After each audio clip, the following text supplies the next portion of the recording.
Voltamos a apresentar Justiça na Tarde. Justiça na Tarde Debate. Olá, muito boa tarde. São 15 horas mais 1 minuto. A partir de agora nós já estamos no ar com o Justiça na Tarde Debate.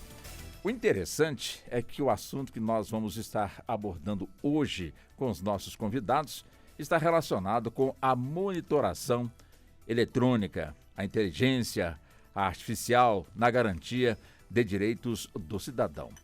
Inclusive, amanhã nós vamos ter no Conselho Nacional de Justiça uma conferência semelhante ao tema que hoje nós estamos aqui abordando, onde teremos aí a Conferência Internacional também sobre monitoração eletrônica, tecnologia, ética e garantia de direitos. Então, são vários os assuntos que nós vamos abordar hoje aqui com os nossos convidados. Inclusive, tem um assunto aqui que, com toda certeza, vai surpreender você.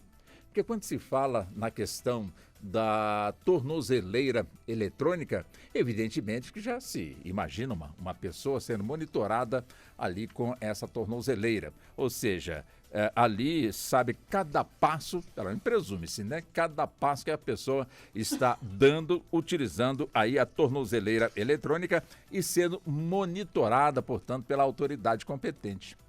Agora, você já imaginou você numa blitz e, evidentemente, ali numa fiscalização por parte da Polícia Rodoviária Federal, numa estrada, você distante de casa, distante do seu domicílio, ou então na sua própria cidade, você naquela preocupação de chegar logo, vamos colocar assim, né, no hospital para levar um parente que está adoentado, ou então na sua atividade, ou até mesmo no lazer, e de repente a sua documentação, por um descuido seu, o seu veículo está com a documentação e que precisa ficar retido ou então recolhido para o depósito. E aí?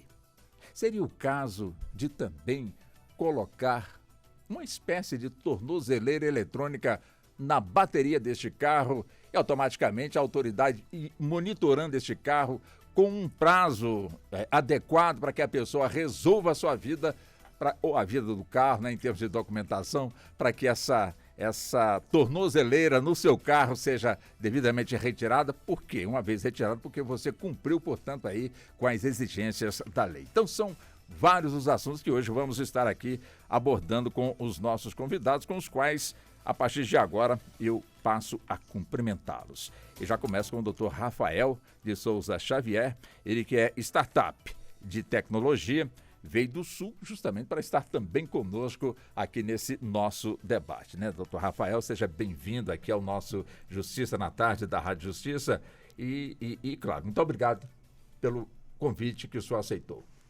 Muito obrigado a todos. Muito obrigado também ao senhor. Deixa eu também cumprimentar o doutor Tiago Pádua. Doutor Tiago, ele é doutor em Direito, professor da Faculdade de Direito da UNB e também advogado, com quem nós também já tivemos aí vários debates. E é sempre um prazer e um privilégio recebê-lo de novo aqui nos microfones da nossa Rádio Justiça. Seja bem-vindo, doutor Tiago.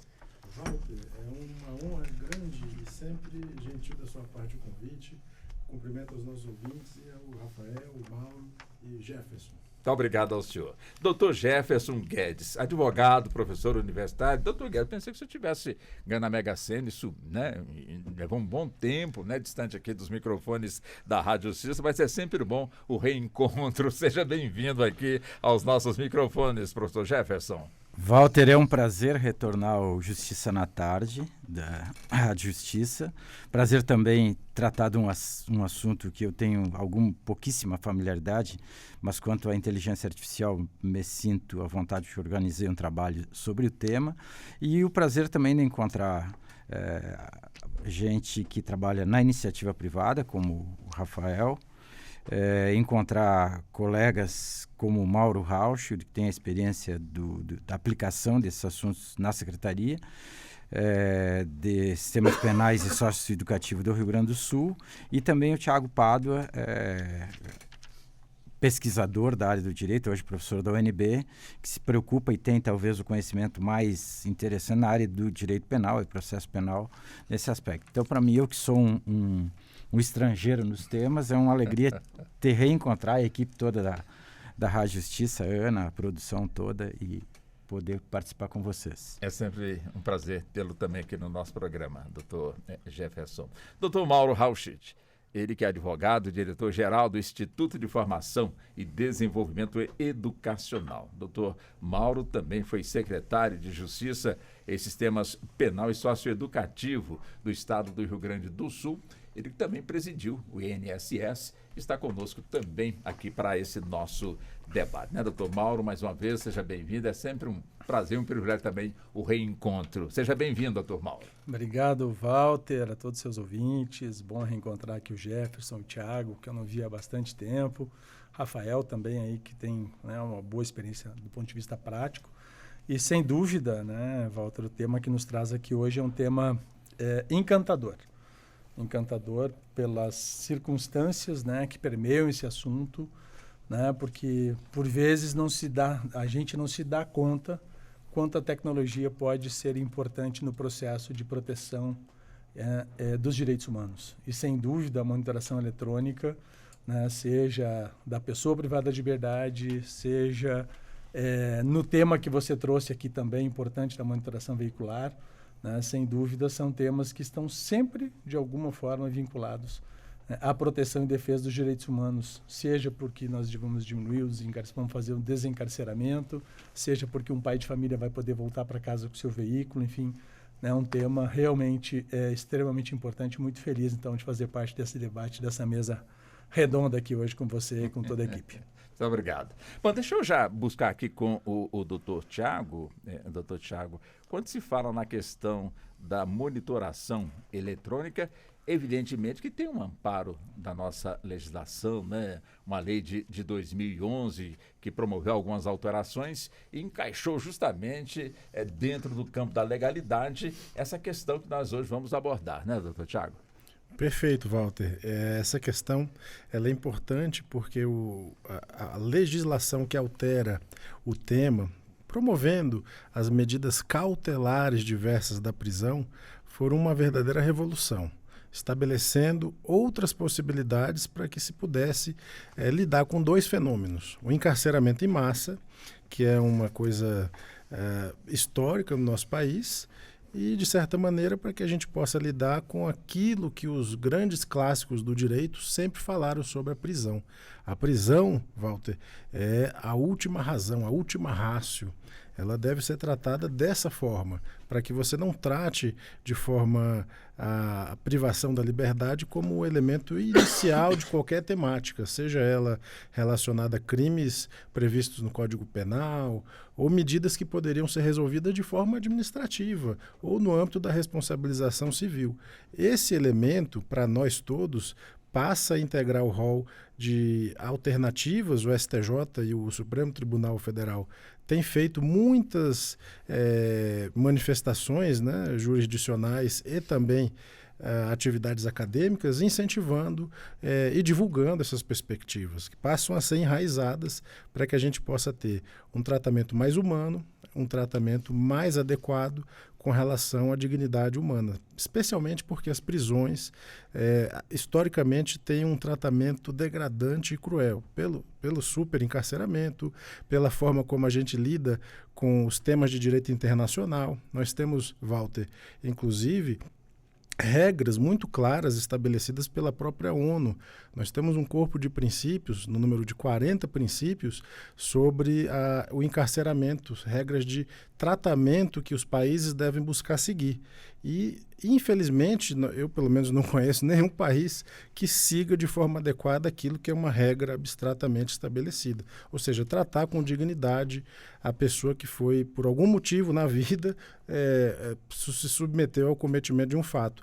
E este outro elemento, que já é outro diferencial, e que você colocou muito bem para os nossos ouvintes, de que uma coisa é o monitoramento eletrônico de pessoas, mas também de coisas, como você acabou de mencionar, do automóvel e outras perspectivas, que aí entra o uso da inteligência artificial, os elementos que passam a ser importantes para nós. Inclusive esse caso aí enfim, vamos colocar assim, na tornozeleira no veículo. Nós estamos aqui com o pai da ideia, né, que está aqui conosco, com quem nós vamos conversar, que não deixa realmente de ser muito interessante, né, doutor Rafael? quer dizer, essa tecnologia, essa inteligência, portanto, artificial. Quer dizer, o surgimento dessa ideia passou primeiro pela tornozeleira no ser humano, depois é que se pensou no veículo, ou você já tinha essa ideia antes da tornozeleira eletrônica, doutor Rafael? Não, na verdade, ela partiu do princípio de rastreamento, né? A nossa empresa ela é especializada em rastreamento de veículos, né? De pessoas e de equipamentos, né? Monitoramento até para equipamentos de hospitais, enfim. E daí surgiu a ideia de a gente monitorar o veículo que estava em alguma forma irregular, para não ter que ir para um depósito, né? E enfim, um pai de família, como já foi falado, ou um trabalhador perder a sua rota ou o seu dia tendo que regularizar aquele patrimônio. E sim, ele pode ser ali no mesmo momento, colocar um equipamento dentro desse veículo, embarcar ali e 5 minutos depois ele estar fazendo a sua atividade normal com um prazo para regulamentar toda essa situação, né? Ou seja, vai ter, quer dizer, para na Blitz, documentação irregular, precisa, com toda certeza, regularizar, portanto, a situação. Quer dizer, na nossa legislação consta que o veículo tem que estar retido, até que se apresente à autoridade competente a documentação regularizada. Mas a proposta do senhor é justamente neste campo da inteligência artificial, fazer com que este veículo ele não vá para o depósito, mas sim receba este equipamento, todo regulamentado, olha, você tem tantos dias para resolver, ou seja, não adianta querer esconder o carro, porque, no caso, a tornozeleira do veículo vai indicar, portanto, o seu paradeiro. Sim, exatamente. Né? Lógico que pensando sempre num veículo com uma penalidade leve, né? Sim, não veículos envolvidos em grandes acidentes, sim. Tráficos de drogas, que ele precisa de uma perícia, mas sim veículos com falta do IPVA atrasado, isso, alguma coisa assim. Né? Algo mais leve, um farol queimado, pneu, né?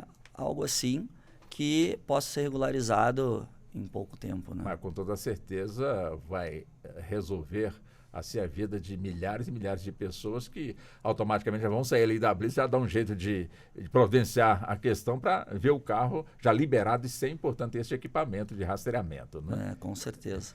Muito bom. Doutor Mauro, como é que o senhor vê também aí esse aspecto? O senhor que durante muitos anos, ou vários meses, esteve, portanto, aí à frente da Secretaria de Justiça e Sistema Penal e Socioeducativo do Estado do Rio Grande do Sul, ou seja, o senhor estava como secretário de Estado. Como é que o senhor avalia justamente essa realidade desse monitoramento eletrônico? Ou seja, garante a dignidade realmente da pessoa? Que, se não me falha a memória, já tivemos um caso aí de alguém que entrou na justiça se sentindo, de certa forma, constrangido por estar utilizando este equipamento, e ali não deixa de ser já o primeiro caso que alguém pensa dessa forma. Ou seja, isso de alguma maneira leva a justiça ou, no caso, as autoridades da área a repensarem a questão ou não? Bom, Walter, primeiro, né, ponto, a tornozeleira, né, eu não gosto da expressão, né, estou tentando difundir a expressão chamada liberdade monitorada, né, porque eu acho que ela retrata, inclusive, melhor essa coisa da humanização do processo, mas a liberdade monitorada seria, obviamente, uma faculdade, né? Por mais que eventualmente o juiz pudesse querer, né, que alguém fosse para a liberdade monitorada, mas se a pessoa não se sentir confortável em entender que permanecer no sistema prisional seja para ela melhor do que ter o uso do equipamento para a monitoração, bom, esta seria uma decisão que caberia ali à própria pessoa. Mas, particularmente, né, tendo vivido aí o sistema por mais de 2 anos, e hoje é o meu objeto de estudo no mestrado, inclusive, né, eu entendo que o problema da superpopulação, o problema da possibilidade de garantir o acesso ao trabalho, à educação como mecanismo de reinserção social, a possibilidade de levar essas pessoas para mais próximo do convívio da sua família, sem dúvida, a liberdade monitorada é um grande instrumento à disposição do Poder Judiciário, à disposição do Ministério Público, à disposição da Defensoria, à disposição da Advocacia, né, como uma alternativa à prisão. Né? Claro, Foucault já dizia lá nos seus estudos, né, que isso, na verdade, a sociedade tem que resolver essa questão. Não existe uma resposta pronta para alternativas à prisão. Mas, né, sem dúvida, esta é uma medida que pode, sim, ser extremamente importante. Qual é o grande desafio? E eu acho que isso eu sempre faço questão de dizer, porque existe, obviamente, uma parcela da sociedade, Walter, que resiste a esse tipo de medida porque entende, né, que quem pratica um crime deve ser depositado dentro de um estabelecimento prisional, sem nenhum tipo de direito, e que ele cumpra a sua plena e, de preferência, que ele fique lá para sempre e não retorne para a sociedade. Óbvio que aí, né, como o Rafael dizia com relação ao tipo de penalidade dos veículos, né, a gente também traz isso para o universo das pessoas. É óbvio que quando eu penso em liberdade monitorada, eu não penso que o líder de uma organização criminosa possa ser o beneficiado. Mas, sem dúvida, há pessoas com um perfil dentro do sistema, e exatamente esse é o objeto de estudo da minha dissertação de mestrado, perfil objetivo, ou seja, elementos objetivos que possam dizer a partir da idade, da escolaridade, do sexo, do gênero, enfim, do tipo de crime, do tamanho da pena, do tipo de estabelecimento prisional que ele está, ou seja, eu chamo isso do teste de bico de lâmpada, né? Todo mundo, um dia, quando vai comprar uma lâmpada no supermercado, vai lá e pega a lâmpada e testa ela naquela tomadinha. O que eu pretendo? Eu pretendo identificar, dentre o universo das pessoas que já tiveram liberdade monitorada, aquelas que nunca descumpriram nenhuma regra, tentar identificar um perfil de pessoas que atendam aquele requisito.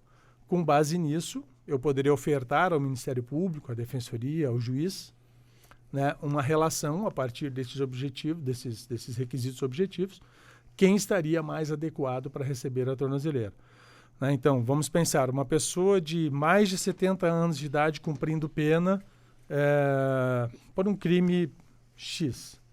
Talvez ele tenha muito mais condições de retornar ao convívio social, por todas essas características objetivas, do que um traficante de drogas de 24 anos com 5 ou 6 homicídios.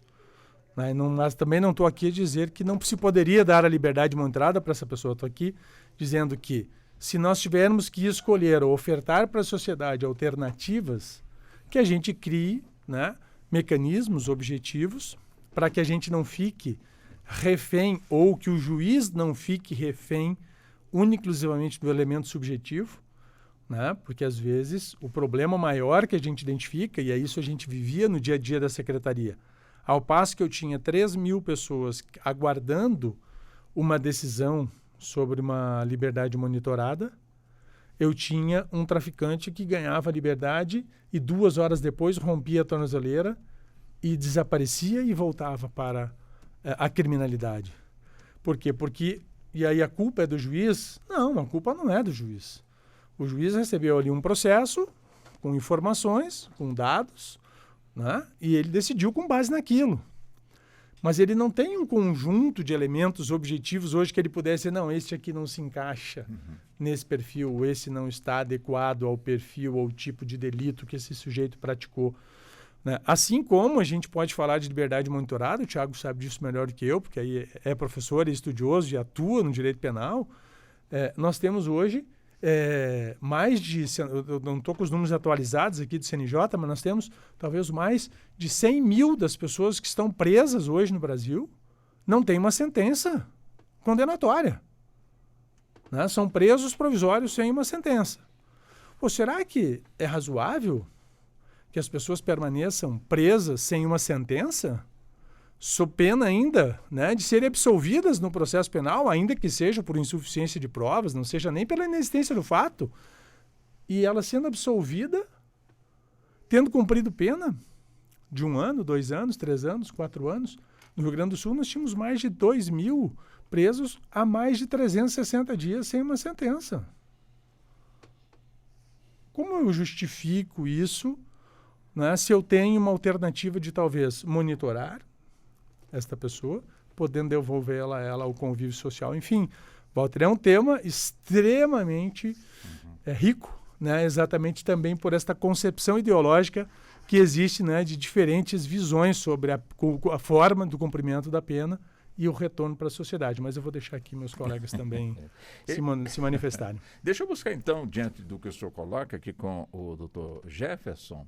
Quer dizer, quando se fala, doutor Mauro, né, coloca aqui até mesmo se mostrando impressionado com o número de pessoas presas e sem sentença, portanto, aí aplicada. Ou seja, quer dizer, a inteligência artificial, ela pode, de alguma maneira, ser utilizada até mesmo nessa questão, a gente fica aqui imaginando, uma luzinha que acende num painel, né, de uma área do nosso judiciário. Opa, esse aqui, né, tem que dar um jeito logo, até mesmo para evitar de ir no processo e levantar processo por processo, quando na realidade a tecnologia hoje está muito avançada. Quer dizer, a nossa inteligência artificial é capaz disso, doutor Jefferson?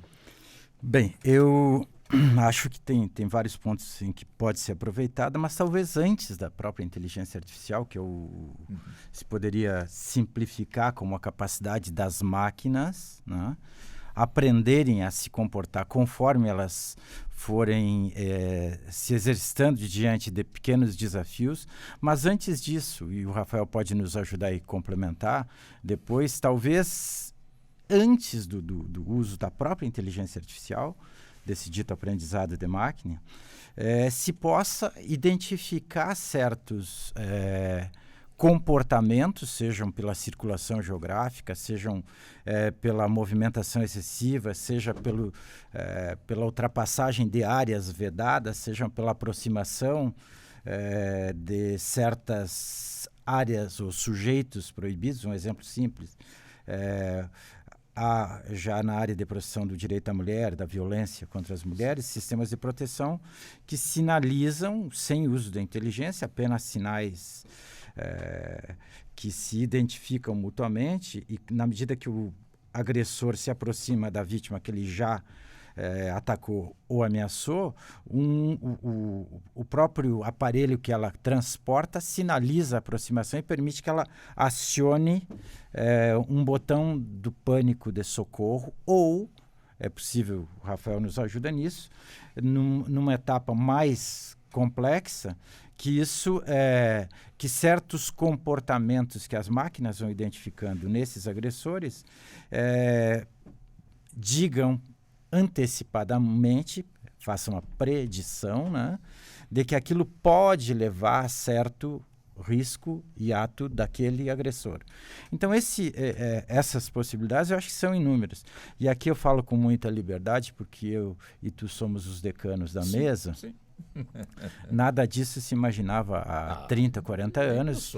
Pouco se imaginava há 30, há 20 já começava, obviamente, e a partir da década de 90, com a expansão da internet e de outros sistemas, começou a permitir, e o que se tem nos últimos poucos anos é uma multiplicação insondável, inimaginável de possibilidades de aproveitamento. Algumas que tu disseste, na medida que se pode permitir e identificar, como dito também pelo Rafael, a localização de objetos, internet das coisas, o professor Tiago mencionou, de veículos e a sua circulação e os seus trajetos. É possível que hoje eu mesmo, com um simples aplicativo no meu telefone, diga o percurso que eu fiz caminhando, fazendo ginástica, onde a mesma coisa pode ser porque eu transporto, eu abdiquei da minha liberdade e transporto no meu celular comigo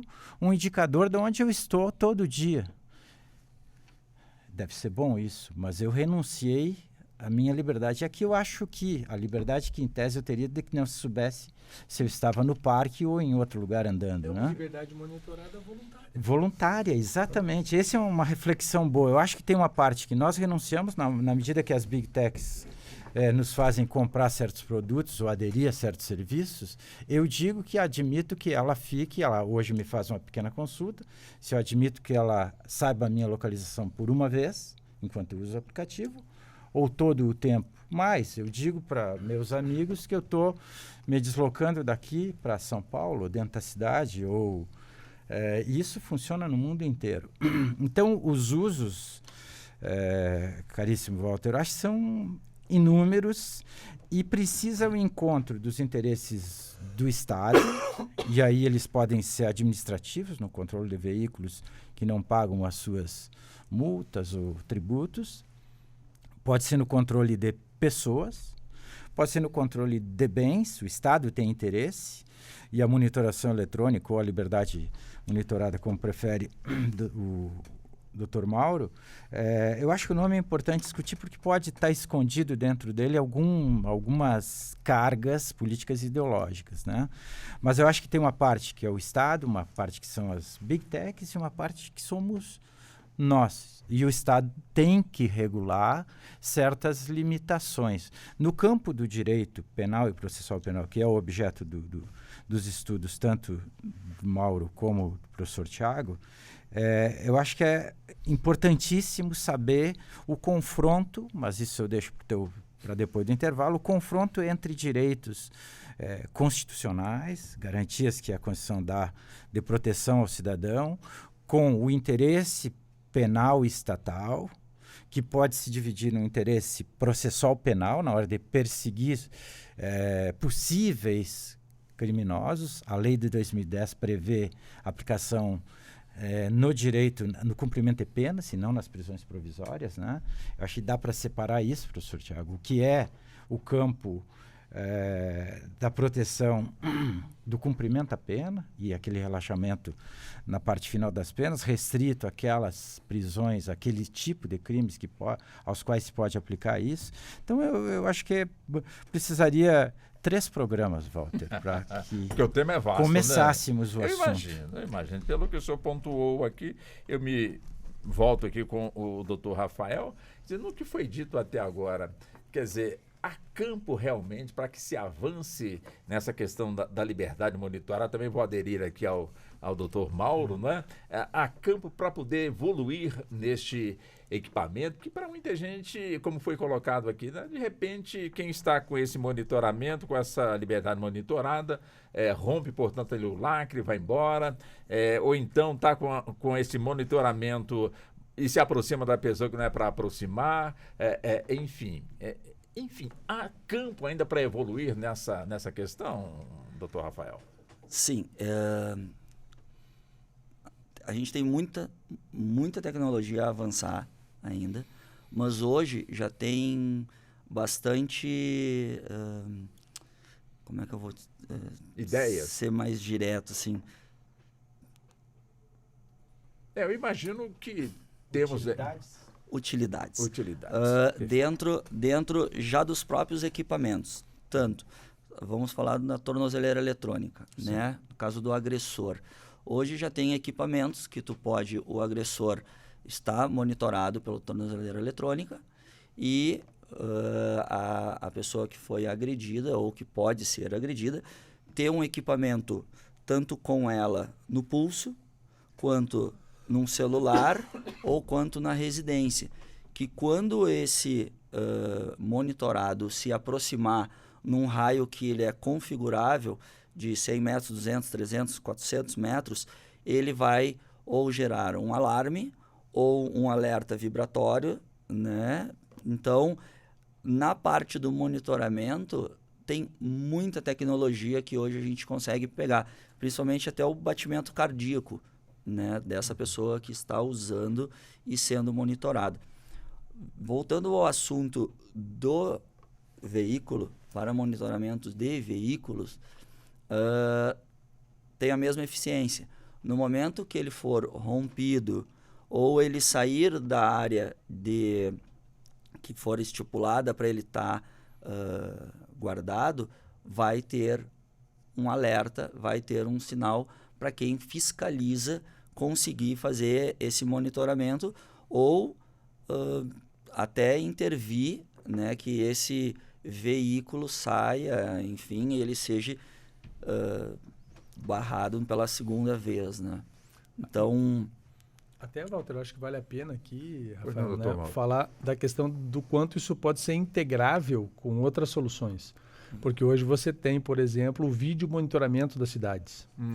Então, hoje, as tecnologias permitem que a gente faça essa integração. Então, se alguém tiver ali rompido o lacre do veículo, né, rapidamente, os sistemas de monitoramento por câmeras nas cidades que hoje fazem leitura de placa, fazem todo tipo de controle, né, reconhecimento facial do motorista, rapidamente a autoridade de trânsito vai poder identificar onde esse veículo está e determinar que a autoridade de trânsito, ou a polícia militar, enfim, seja quem for responsável, possa já determinar a imediata apreensão daquele veículo que teve uma oportunidade de ganhar a tornozeleira, de poder colocar esse produto, ir para casa com o seu veículo e logo em seguida romper essa tornozeleira. Então, veja que a solução vai para além, né? Então, isso que o Rafael está falando das tecnologias, quando a gente integra todas essas soluções, e o mesmo vai valer para a liberdade monitorada.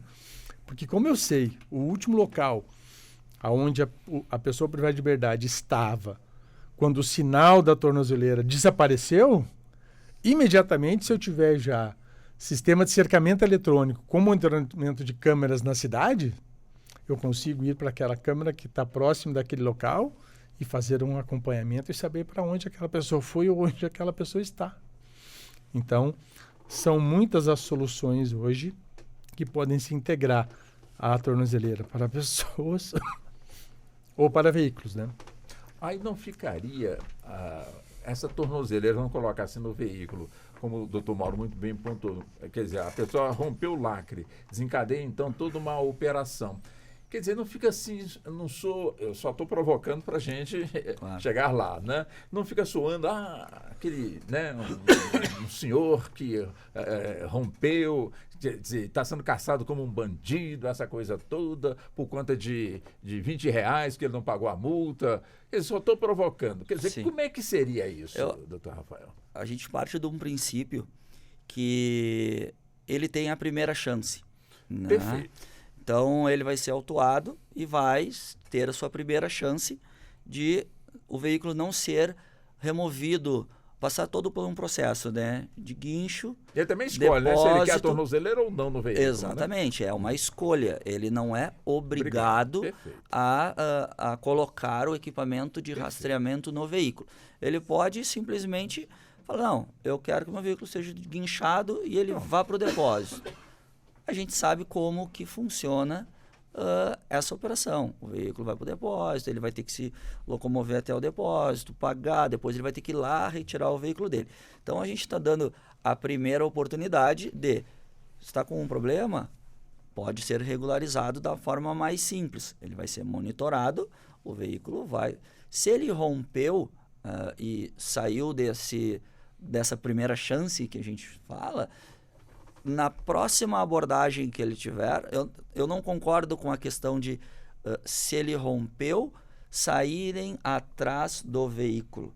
E sim, ele vai ter no sistema lá, marcando que foi rompido, porque no momento que corta, né, o sinal, o equipamento, ele foi rompido.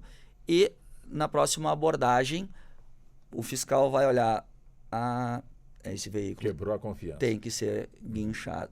Mas não tem. Não, ele já está aqui marcando que tu já usou uma vez o serviço de rastreamento e agora tem que ir para um depósito para fazer a vistoria no veículo, enfim, todo o procedimento legal, né? Agora, doutor Tiago, diante do que foi realmente aqui colocado, né? Diante do que foi aqui colocado, principalmente em torno da liberdade monitorada. E foi colocado aqui, doutor Mauro também pontuou muito bem, né? Ou seja, aquela questão da violência doméstica. Aí se coloca a tornozeleira no agressor, olha, você não pode aproximar X metros, portanto, da vítima. E a vítima está ali com o botão para poder, o botão do pânico. Quer dizer, é uma distância em que, vamos colocar assim, em 2, 3, 4 minutos a pessoa se aproxima e pode realmente ser mais agressiva ainda com a situação.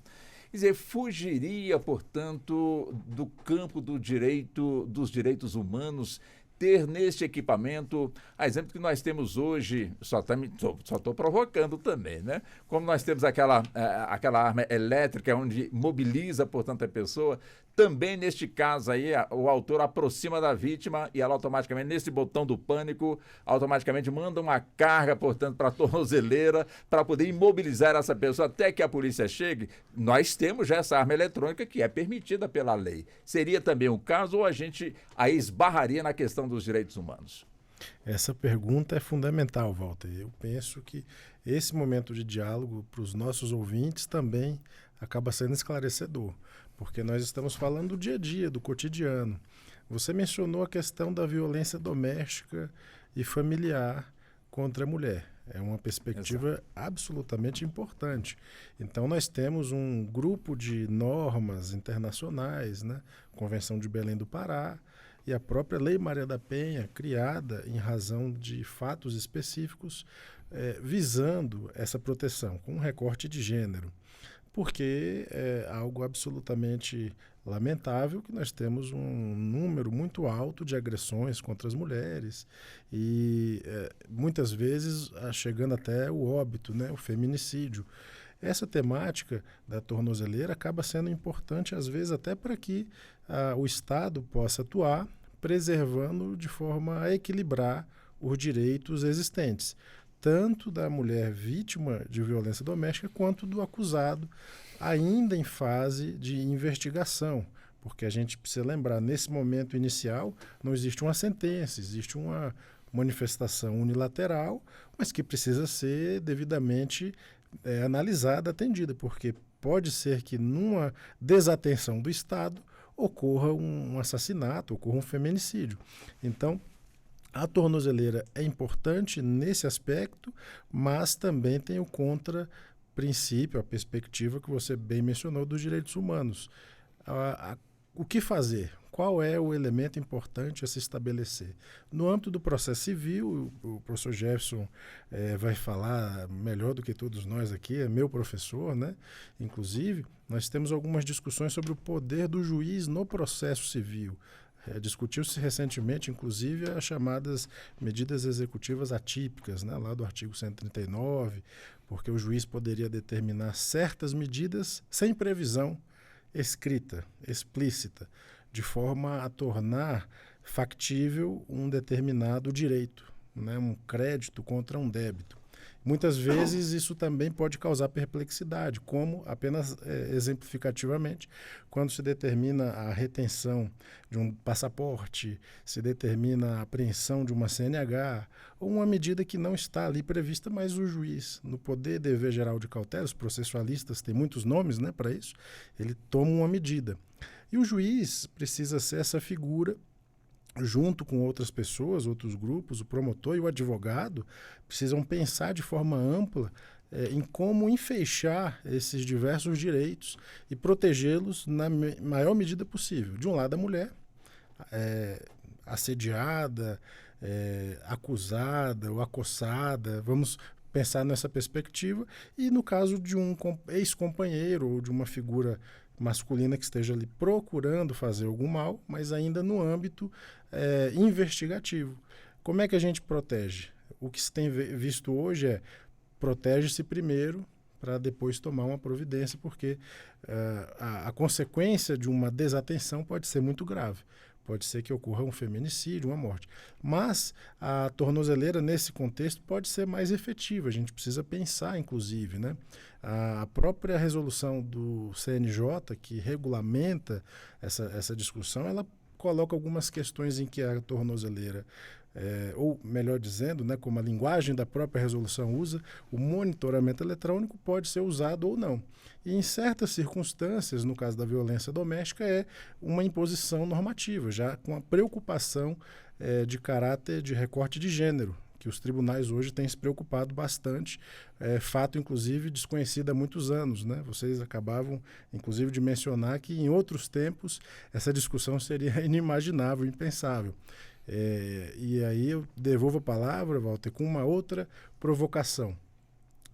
O monitoramento eletrônico pode ser substituído por outro mecanismo que também faça, às vezes, e a gente precisa pensar que hoje a gente se encontra numa inserção de inteligência artificial, de internet das coisas, como se mencionou, mas precisamos pensar se essa medida é definitiva ou se a gente consegue avançar para um outro tipo de proteção.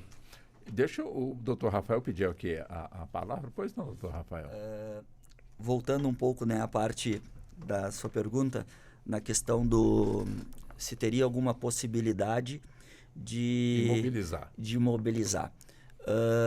Uma das formas que a gente já vem pensando e já fizemos testes, que seria um pouco mais efetiva, seria a pessoa já está sendo monitorada, né?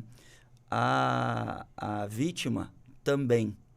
Por que não ligar as viaturas, a segurança pública? No momento que ela aperta aquele botão de pânico, de vez de ir para uma central de um 190 até a central do 190, receber aquela ligação, fazer o chamado, com certeza 400 metros é muito rápido, né? Hoje, na nossa empresa, a gente não conseguiu pensar, né, vendo pela lei, provavelmente não tem como tu imobilizar, porque poderíamos ter problemas com falsas imobilizações, sim, né? Sim. Então causaríamos um problema, mas se a gente conseguisse linkar tudo numa só ferramenta, eu acredito que seria muito mais efetivo, né? A usuária aperta o botão de pânico, a viatura mais próxima da região dela vai até o encontro dela para ver se está ok. Essa semana mesmo eu vi um caso lá no Rio Grande do Sul que chamaram a Brigada Militar porque tinha um cidadão que estava se enforcando dentro de casa. E aí deu tempo de a Brigada Militar entrar na residência e salvar que ele estava querendo tirar a própria vida, né? Então, acredito que seria uma ferramenta que, se tivesse essa ligação, seria muito mais efetiva ainda do que já tem hoje no mercado, né? É o ponto, né, doutor Mauro, que aí tem que combinar com a Secretaria de Segurança Pública, porque a realidade nacional é que são poucas as viaturas que, de alguma forma, estão disponibilizadas, acima de tudo, eu não digo nem nos centros, né, mas na periferia, né? São poucas as viaturas. Enfim, esse é um ponto, mas que não deixa de entrar na discussão. Mas eu gostaria de avançar com o senhor o seguinte, a questão da tornozeleira, né? A questão da liberdade monitorada. A pessoa deixa, portanto, o cárcere e vai, portanto, ser monitorado em liberdade. Isso gera, de alguma forma, economia para o Estado, porque o que a gente mais tem hoje aí em termos de discussão é que os recursos destinados, portanto, aí para essa questão da segurança pública, fazendo o recorte, portanto, aí para os presídios, é um recurso que não é suficiente. Daí o resultado de termos os presídios superlotados, no interior dos presídios ali, cada cela para comportar 5, comportam 50, e seja, portanto, o que Deus quiser. Quer dizer, esvaziando, portanto, os presídios. Sobraria recursos, melhoraria a condição econômica, portanto, dessa área? Bom, Walter, só vou aproveitar aqui e fazer um gancho aqui, só rápido, com a fala do Rafael. No Rio Grande do Sul, né, com recursos do BID, né, a época que nós estávamos à frente da Secretaria de Justiça, nós adquirimos 2.333 equipamentos que foram distribuídos entre as unidades móveis da SUSEP, da Polícia Civil e da Brigada Militar, né? Acho que, se eu não me engano, a Brigada Militar foram 1.666 carros que receberam equipamento que poderia se interligar hoje com o sistema do monitoramento eletrônico, ou seja, seria possível fazer isso. Então, isso que o Rafael está trazendo a título de sugestão hoje, digamos, os equipamentos tecnológicos estão disponíveis. a solução tecnológica de comunicação desses equipamentos é possível. O que precisa efetivamente é fazer com que isso aconteça. Né? Então eu diria que é quase que juntar 2 fiozinhos, né? Porque os 2 fiozinhos estão soltos, alguém tem que juntar os fiozinhos e fazer com que isso aconteça. Então a tecnologia está à disposição. Com relação à questão da economia, Walter, assim, eu acho que eu não gosto de olhar a questão econômica de forma isolada, né? Se eu for olhar só para a questão econômica, sem dúvida a liberdade monitorada é um grande negócio financeiro para o Estado, né? Porque hoje um custo preso no Rio Grande do Sul está na ordem de R$ 2.300 a R$ 2.500 mês. O custo de uma tornozeleira eletrônica para a liberdade monitorada, considerando os mais de 100 agentes, os salários dos 100 agentes penitenciários envolvidos, as estruturas nas delegacias regionais penitenciárias estruturadas, mais o custo da tornozeleira, que hoje é R$ 427, se eu não me engano, por mês, não chegaria a R$ 700 por mês. Então, se a gente fosse olhar exclusivamente o aspecto econômico, sem dúvida. E eu poderia agravar isso ainda, né? O custo hoje de uma vaga no sistema prisional, dos presídios que estão sendo construídos no Rio Grande do Sul, que começaram no nosso momento, na nossa gestão, quando eu ainda estava lá, é na faixa de quase R$ 100.000 a vaga. Ou seja, uma vaga, R$ 100.000. Então, se a gente considerar isso, veja que o custo é altíssimo. Mas, claro, alguém mas 100 mil a vaga, isso custa mais caro que um apartamento, uma meia casa Minha Vida. Sim. Por quê? Porque as novas casas prisionais que estão sendo construídas no Rio Grande do Sul estão levando em conta todos aqueles valores, né, que a Comissão Interamericana de Direitos Humanos da OEA estabeleceu como premissa, que os organismos internacionais estabeleceram como premissa na área de direitos humanos, garantindo acomodação em número não superior de 8 por cela, garantindo acesso à educação, à saúde e ao trabalho prisional, né? A saúde como um requisito, né, para que a integridade física esteja preservada, a educação, porque hoje, Walter, no sistema gaúcho, 61% das pessoas privadas de liberdade hoje têm menos, para nós que somos jovens há mais tempo, menos do que 4ª série primária. Ou seja, não tem ensino fundamental 1. E todos nós sabemos, né, e os nossos ouvintes que estiverem nos escutando agora, né, olhem para dentro da sua empresa, para dentro da sua casa, para as pessoas que conhecem, quão difícil é conseguir um emprego estando com menos a 4ª série primária. Então, um público perfeitamente fácil de ser cooptado pelo crime organizado. Então, investir na educação, né, assim como fora do sistema, e aqui eu sempre tinha essa crítica, né? Você quer dar ensino superior para presos, você quer melhorar a educação para presos. Mas eu sou secretário do sistema. O problema da educação básica é dos municípios, do ensino médio é do Estado, e do ensino superior do lado de fora é da União. Eu, como secretário do sistema penal, minha obrigação era cuidar daquela minha população de 43 mil pessoas privadas de liberdade. Então, investir em educação. E, consequentemente, estando a saúde em dia e a educação sendo um processo, essas pessoas têm que ser qualificadas para voltar para a sociedade com uma profissão, com um ofício, para poderem ter uma oportunidade do lado de fora e poderem construir aí uma nova vida para não ter que reincidir na criminalidade e não ter que voltar para o sistema. Então, não é o custo que é o aspecto importante, mas sim o efeito que ele pode produzir. Então, aqui no caso, ele permite as duas coisas.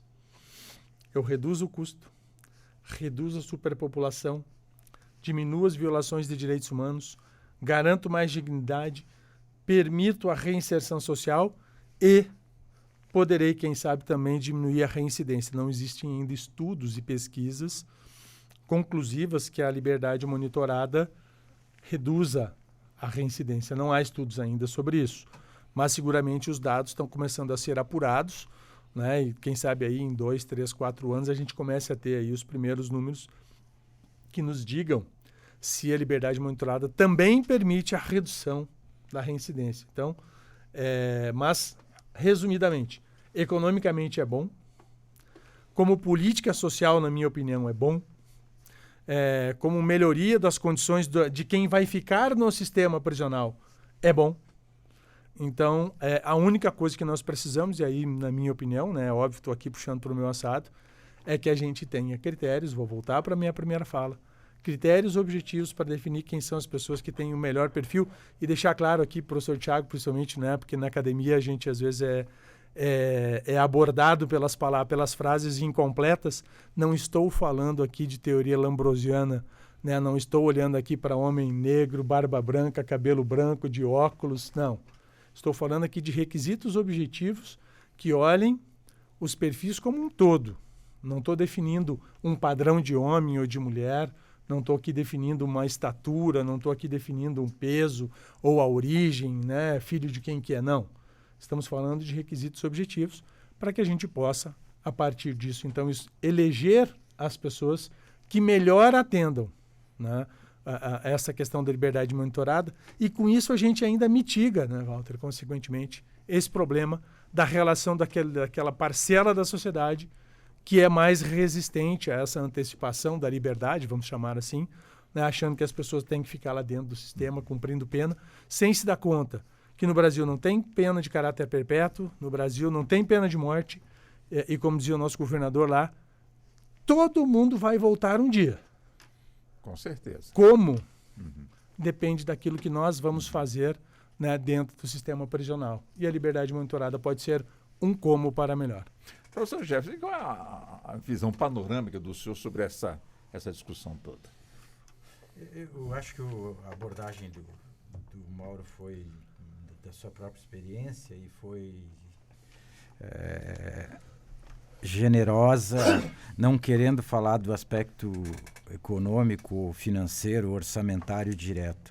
Mas eu acho que esse é um ponto que se deve considerar objetivamente. É claro que a tecnologia pode reduzir custos, pode reduzir o tamanho dos servidores envolvidos, pode reduzir o número de prédios ou unidades prisionais, além de, sim, o que ele observou, de melhorar a forma de atendimento, de diluir junto com a sociedade o sistema de acompanhamento dessas pessoas e as outras garantias, obviamente, relacionadas a direitos humanos, a proteção da pessoa.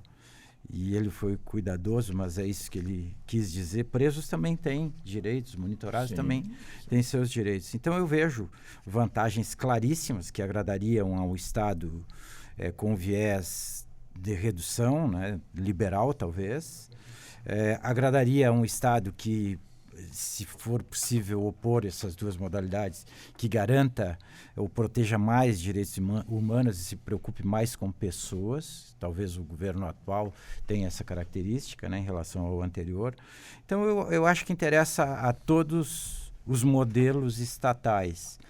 No caminho contrário, vão aquelas nações ou estados que utilizam os sistemas historicamente clássicos, dos últimos talvez 200 anos, de aprisionamento físico em unidades prisionais restritivas de liberdade, com grades e com sistemas protetivos.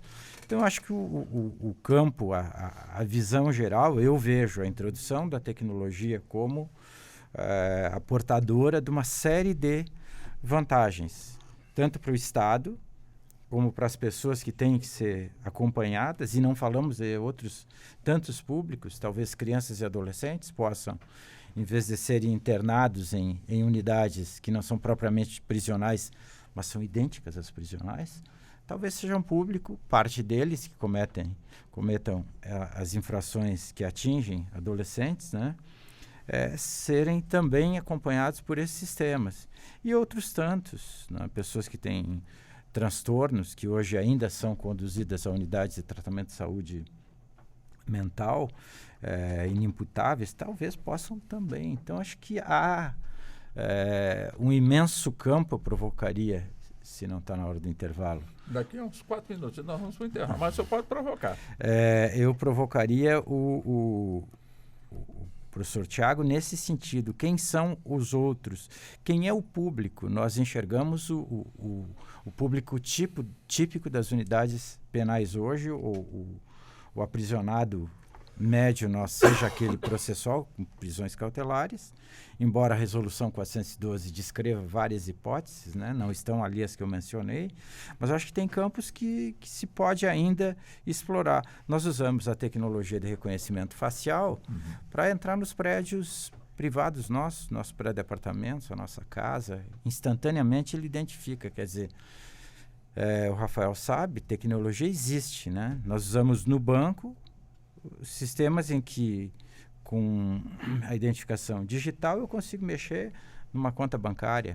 Eu consigo, no meu aplicativo do banco, pelo Face ID, identificar e fazer transações econômicas voltosas de dinheiro, né? Então, tecnologia tem. As perguntas podem ser por que é que nós ainda nos debatemos, é claro, porque o direito envolve nuances inusitadas, né? Os casos nem sempre são aproximáveis e idênticos que permitam isso, mas eu vejo inúmeras possibilidades, porque nós já criamos, e o Tiago explica melhor isso, porque ele gosta do desenho inclusive, nós já criamos um panóptico, né? Com tecnologia. Aqui tem câmeras, eu me identifiquei na porta do Supremo, do anexo 4 do Supremo para vir a Justiça no subsolo aqui. Todo mundo sabe onde eu estou. Tecnologia tem. Panóptico foi, afinal, o quê? O que é que o Bentham criou, Tiago, com o panóptico? Uma prisão onde um único vigilante poderia enxergar todo mundo, não é isso? A ideia do panóptico é exatamente essa. No final do século XVIII, um mecanismo prisional em que você pudesse ter o menor número de pessoas vigilantes e o maior número de pessoas detidas, né? Um utilitarista, a questão estabelecida. Claro, tem as críticas, porque essa é a discussão do Jeremiah Bentham, quando se cria essa ideia de uma instituição total. E, claro, a academia pesquisa essa temática com certa frequência e o Michel Foucault vai fazer uma denúncia sobre isso e estabelecer uma referência de que isso significa, na verdade, uma espécie de sociedade do controle, um totalitarismo do controle. E essa perspectiva traz desafios, oportunidades, mas a crítica precisa ser feita. Na época, e você fez a provocação importante, isso era uma prisão física. Um local em que você tem uma pessoa que olha, o olho que tudo vê. E é a perspectiva daquele que é observado sem saber que está sendo observado. Hoje talvez isso seja mais atual do que nunca, porque a linguagem que o professor Gerson usou para nos provocar, o panóptico digital, né?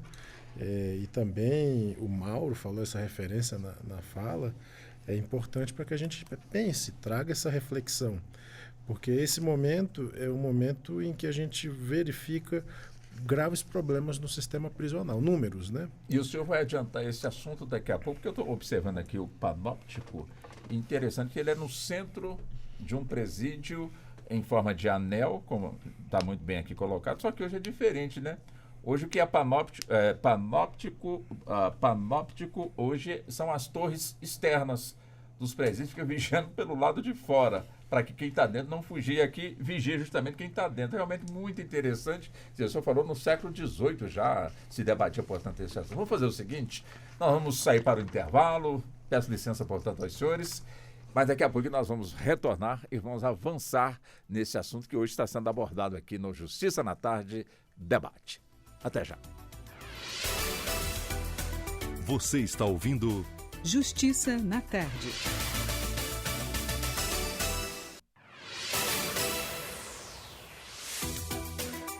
Voltamos a apresentar Justiça na Tarde. Justiça na Tarde Debate. Ok, vamos nós. São 16 horas mais 6 minutos. É o Justiça na Tarde Debate desta terça-feira, que hoje está justamente trazendo aqui o aspecto do impacto da monitoração eletrônica e da inteligência artificial na garantia de direitos do cidadão, como também estamos focando ainda o debate que vai acontecer no CNJ, que é a Conferência Internacional sobre Monitoração Eletrônica, a Tecnologia, a Ética e também a Garantia de Direitos. Conosco estão os nossos convidados, doutor Rafael de Souza Xavier, que é startup de tecnologia, doutor Tiago Pádua, que é doutor em Direito, professor da Faculdade de Direito da UNB, ele também é advogado. Professor doutor Jefferson Guedes, como eu disse, né, advogado, também professor universitário, e o doutor Mauro Rauchilde, ele que é advogado, diretor-geral do Instituto de Formação e Desenvolvimento Educacional. Ele que foi também secretário de Justiça e Sistemas Penal e Socioeducativo do Estado do Rio Grande do Sul. Deixa eu voltar aqui o assunto, ainda com o senhor, doutor Tiago, justamente para ver com o senhor em termos justamente dessa discussão, né? Quais princípios, na avaliação do senhor, a ONU deseja ver atendidos nesse debate que hoje nós estamos aqui pontuando? Walter, muito importante essa discussão do ponto de vista principiológico e da consequência, né? A ONU fez um desenho através do seu comitê para pessoas encarceradas e contra o encarceramento arbitrário, porque essa é uma preocupação legítima, estabelecendo pontos relevantes para que se possa discutir essa temática de forma uniforme. Cada país tem a sua liberdade e pode fazer a sua própria legislação, no entanto, certas regras e princípios são extensivas para que se adote um modelo próximo, parecido. Então, nós temos uma preocupação com a dignidade, que é a principal preocupação, a maneira como as pessoas são tratadas no sistema carcerário, a forma pela qual as pessoas podem ser encarceradas, a maneira que elas devem ser comunicadas, a autoridade que pode fazer isso, a possibilidade de recorrer, de submeter aquela prisão a um questionamento. Hoje nós falamos em audiência de custódia, mas isso está previsto antes de qualquer outra coisa nessas regras, né, nessas determinações principiológicas da ONU. E também inseridas, claro, no Pacto São José da Costa Rica e do ponto de vista daquilo que a gente precisa pensar, porque os números, historicamente, não são bons. Historicamente, mostra-se, né, os dados nos mostram que nós prendemos muito e prendemos mal. A história brasileira das prisões é algo aterrador, absolutamente uma falta de tratamento minimamente humano, minimamente adequado. Há uma ideia sedimentada de que a prisão é uma espécie de vingança pessoal, que deve ser feita a si mesmo, que as pessoas encarceradas devem sofrer. Isso é o senso comum e as pesquisas sociológicas, de certa maneira, dão conta de que existe um pensamento enraizado, basicamente, dessa forma. Então, hoje nós temos o CNJ, desde a perspectiva inicial do ministro Gilmar, quando presidiu o CNJ, com os multirões carcerários, preocupado com a quantidade de presos. Hoje nós temos um número que ainda é subestimado, mas aproximado ali, mais ou menos, né, o doutor Mauro mencionou, aproximadamente 700 mil presos e uma média nacional, porque cada estado tem o seu modelo prisional. Algumas prisões federais existem, mas a maioria são prisões estaduais. Então, há uma divisão de responsabilidade. Então, aproximadamente 30% dessas prisões são prisões não definitivas, ou seja, prisões que não contam ainda com a sentença penal transitada em julgado. Então, são presos temporários. Recentemente, o CNJ fez uma inspeção no estado de Goiás, que não foi nada boa. A inspeção constatou tortura, constatou superlotação, assim como tem feito diversas inspeções em muitos estados e unidades da federação, apontando necessidade de melhorias, tratamento adequado, formas de adequação. O Dr. Jefferson mencionou ali sobre a questão de tratamento com relação a certos grupos, né?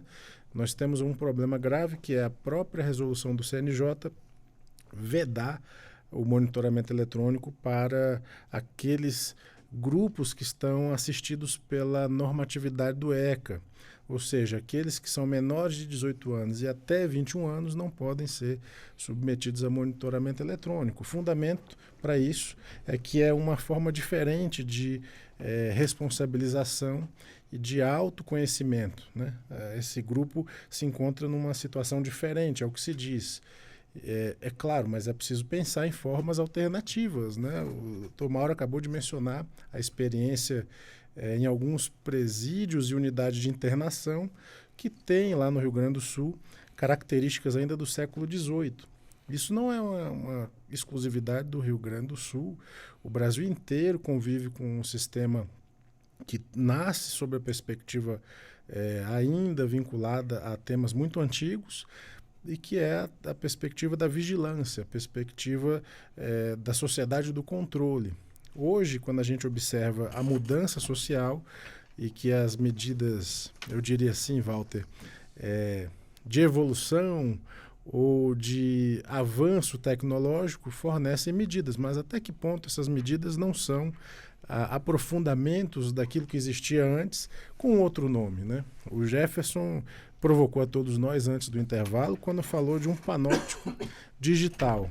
E, de fato, quando você tem uma tornozeleira ou um mecanismo de monitoração eletrônica, e efetivamente é isso que se está a falar, nós não sabemos até que ponto as pessoas submetidas àquele monitoramento de fato vão levar adiante a autorresponsabilização ou de que maneira o Estado pode aprofundar e generalizar essa circunstância. O que nós temos hoje, Walter, e isso é uma realidade, é um déficit muito grande do sistema prisional. Temos muitas pessoas presas, muitas pessoas sem sentença definitiva e um déficit de vagas do sistema prisional. O Dr. Mauro falou, inclusive, de que isso tem um custo e o custo é elevado e nós precisamos pensar sobre esses temas, principalmente porque a monitoração eletrônica ela não é destinada só a um grupo. Nós estamos falando de casos que não incide ainda nem sequer um processo existente, como, por exemplo, você bem mencionou, né, da questão da violência doméstica, em que nós temos ali uma imputação inicial que pode ou não redundar na condenação.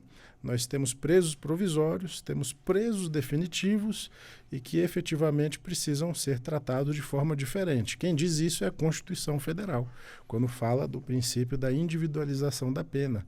Cada pessoa deve ter o tratamento individual, porque cada caso é um caso. Você, eu, qualquer pessoa que em algum momento lide com circunstâncias como essas, teremos o direito de pleitear o tratamento individual. Nós não somos um número, ou não devemos ser um número.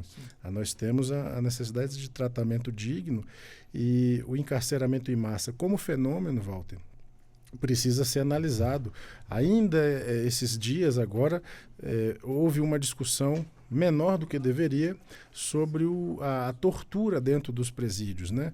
E se falou sobre uma característica própria, muito identificável. Muitos presos identificados com dedos quebrados em locais parecidos. Então há, de fato, uma cultura.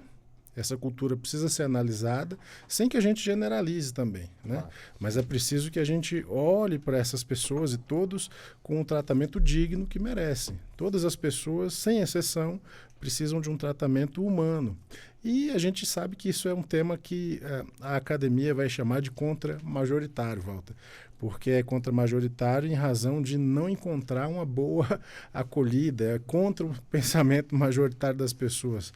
O grande grupo das pessoas, num pensamento populista, quer mais é que ocorra uma vingança, quer mais é que ocorra um tratamento o pior possível para aquelas pessoas, porque se entende, a partir desse senso comum, que é gasto inútil de dinheiro dar tratamento civilizado para as pessoas. Então, nós aqui, cumprindo esse papel de discutir, refletir, a partir das suas reflexões, estamos fazendo exatamente essa discussão contra-majoritária, porque vai contra o pensamento da maioria das pessoas, e esse é um papel, inclusive, que põe em risco os defensores dos direitos humanos, em razão dessa perspectiva de ter uma forma diferente. Aqui nós estamos nadando contra a maré, Walter. Estamos buscando discutir uma perspectiva que tem um amparo social diferente. E eu tenho uma hipótese, talvez porque as pessoas não conheçam devidamente essa temática, talvez porque ela chegue com alguns desvios e talvez porque a gente precise, de fato, passar a discutir muito mais esses temas, e por isso eu parabenizo o seu programa, porque ele leva as pessoas à oportunidade de discutir sem tabus, sem anteparas, e a gente tem a oportunidade de discutir isso e buscar se informar de uma forma mais ampla. Professor Tiago, deixa eu aproveitar aqui, eu acho que tem mais, eu acrescentaria mais um ponto na sua lista de hipóteses, sem que eu vincule uma coisa a outra, mas talvez pela perspectiva da sociedade, é porque nós também temos uma deficiência no Brasil, porque nós não temos um trabalho consistente com relação ao direito da vítima. Então, o processo, né, de perseguição, se eu poderia usar essa palavra, à pessoa privada de liberdade, está associado, na minha opinião, também, dentre todos os fatores que o professor Tiago trouxe, à nossa baixa eficiência do tratamento e de acompanhamento e de suporte às vítimas ou às famílias das vítimas.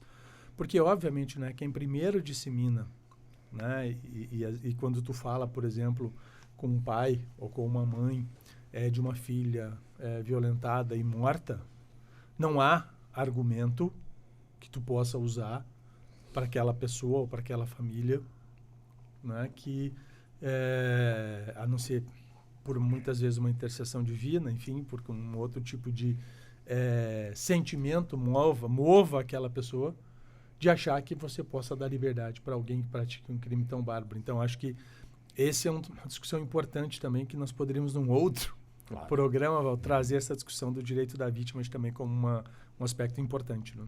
Antes de ir aqui para o Dr. Jefferson, deixa eu voltar aqui com o Dr. Rafael. Dr. Rafael, a gente aqui ouvindo, né, e aprendendo muito em relação a essa questão que está sendo abordada, e o foco na tornozeleira eletrônica, que a rigor emite um sinal. Hoje em dia, a nossa legislação já exige que o policial em serviço ele utilize uma câmera para mostrar realmente aí o seu movimento, as suas ações. E seria o caso também de, se é possível, a tecnologia também, de alguma forma, depois a gente vê o aspecto jurídico com o professor Jefferson, ter nessa tornozeleira, e aí não seria numa tornozeleira, num ângulo no corpo, portanto, da pessoa que está sendo monitorada, um equipamento em que ela, saindo do seu recinto onde ela está, portanto, de certa forma, é obrigada a permanecer durante um determinado período do dia ou então da noite. Quer dizer, uma vez que sai daquele recinto, automaticamente a câmera é acionada para que, de alguma maneira, ele seja monitorado em termos por onde é que está passando, onde é que está indo, o que está fazendo, com quem está conversando. Quer dizer, existiria essa questão na tecnologia? Depois eu vou perguntar ao Dr. Jefferson se essa maneira, de certa forma, interfere também, portanto, na integridade pessoal de quem está, de certa forma, monitorado. Não é pelo fato de estar sendo monitorado que perde todos os seus direitos, como o senhor também muito bem pontuou. Mas vamos primeiro com o senhor, professor Alex. Bom, Walter, a questão da tecnologia, tudo é possível. Vai de quem está usando a tornozeleira. Tu acoplar uma câmera ali, ela vai no tornozelo. Não, eu já disse que aí ela estaria no outro ângulo, né, do corpo da pessoa. Vai sair, então, vamos mudar aqui sei lá, alguma coisa nesse sentido. Só que já só a tornozeleira, tu já consegue ter amplas tecnologias para ver aonde ela foi, aonde ela passou, se ela saiu... Velocidade, localização... Tudo. Tu consegue ver exatamente online, de 5 em 5 segundos ou de 10 em 10 segundos, aonde essa pessoa transitou. Se ela tem um cercamento eletrônico que ela pode ficar só no perímetro da residência ou do bairro, no momento que ela se afastar ou sair desse cercamento eletrônico, emite um sinal, né, que vai mapear onde ela transitou. Através da tecnologia, tu consegue ver pelo mapa, rua, se era um bar, se era um restaurante, tu não consegue filmar. Hoje não tem nenhuma ainda tornozeleira. Mas o senhor disse que para tecnologia nada é impossível. Eu acabo de ter uma ideia, se me permitir, Walter, eu sugeriria. Nada é impossível. Vírgula. Para não vírgula. perder o humor, Rafael, eu acho que é perfeitamente possível que se estabeleça, a lei é que tem que prever, é óbvio, mas uma espécie de colar que segure uma câmera, como é presa hoje no colete dos policiais, nos estados e países que é obrigado. E eu disse que aí, por uma parte de humor, um momento, com o direito a desligar por alguns minutos na hora do banho, por exemplo. Pois é, mas aí é que está dentro de casa, não precisa, quer dizer, automaticamente vai estar desligada a câmera. Né? Nesse sentido. Isso seria um ponto bem... O assunto é sério demais, mas eu não consegui. A vídeo, né?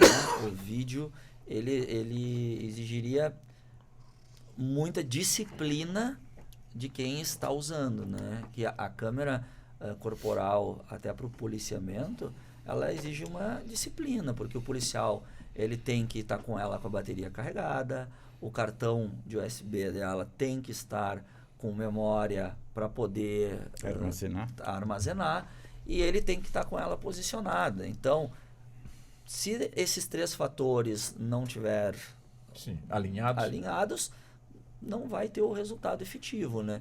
Então, a tornozeleira, hoje, ela já te dá ampla, né, informações.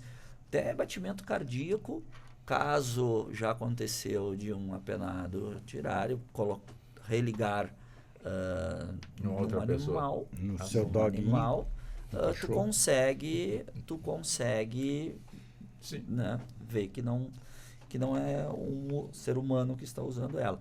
Então, acredito que num futuro próximo, com certeza, vai ter essa tecnologia de câmera, né? Ou a próprio Google Street View pode daqui a pouco dar essa informação online, saindo de uma residência, mas por enquanto aí eu lembrei, Walter, de um exemplo que em alguns países do leste europeu, não tenho certeza se a Rússia é um exemplo, mas eu acho que sim, as seguradoras de veículos obrigam, tem nada a ver com o objeto, mas obrigam os automóveis segurados a terem no espelho, na frente, uma câmera ligada em tempo completo para que a cobertura do seguro seja garantida e integral, como forma de evitar, provavelmente, fraude a seguros.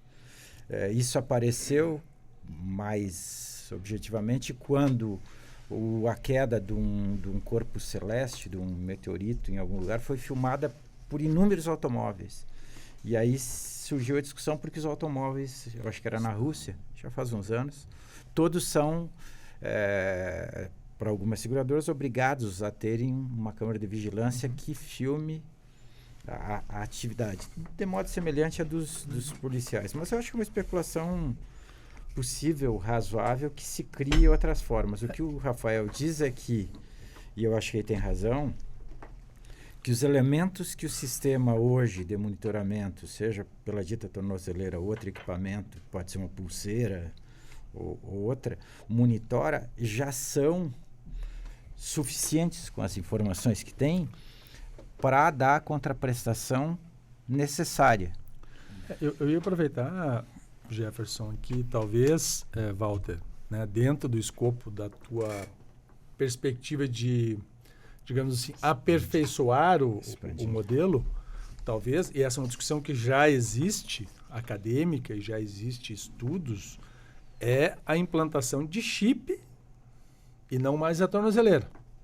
Então, você teria um chip subcutâneo, né, que teria ali uma espécie de um GPS, que é hoje que norteia a base do funcionamento de uma tornozeleira, e com isso você teria uma diminuição do risco, ou, né, não que não fizesse, mas de remoção. A gente já vê isso no cinema, a gente já vê isso nos filmes, né? Não raro, né, que se use esse tipo de tecnologia hoje acoplado já no próprio corpo. Né? Então, talvez uma evolução, e aqui não estou defendendo, sim, porque aqui eu tenho mais do que a monitoração, tem uma intervenção na integridade física do agente, né?